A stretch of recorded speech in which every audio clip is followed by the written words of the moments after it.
C'est fondamental, hein, d'ailleurs. Exactement. C'est un autre sujet un peu.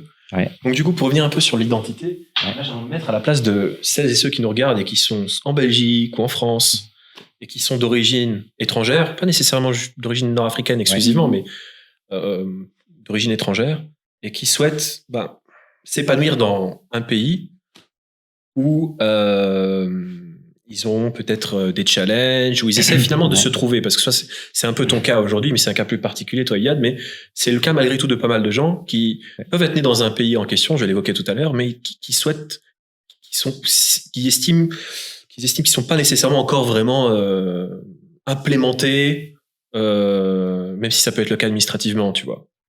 Donc, quel conseil est-ce qu'on pourrait leur donner au bout du compte? Parce que tout ce qu'on évoque ici, de mon point de vue, c'est vraiment une richesse en soi. Quand on va dans un autre pays, on s'expatrie. Oui, il y a des difficultés, c'est un sacrifice et tout. Et ça, c'est indéniable. C'est toujours un sacrifice. Mais on apprend beaucoup également.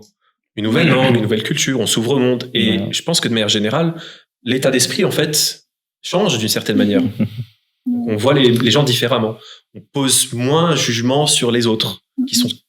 On est plus ouvert d'esprit aussi. Plus ouvert d'esprit, voilà. Oui.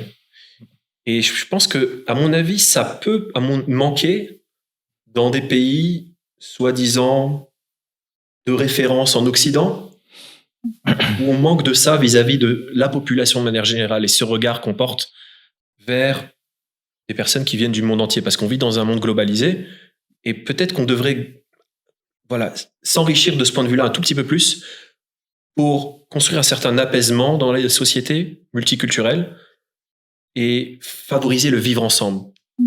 Et ça, c'est peut-être un message plutôt aux gens qui sont derrière la manette et qui ont des micros comme les nôtres, mais qui ont peut-être une audience plus importante ou des moyens plus importants.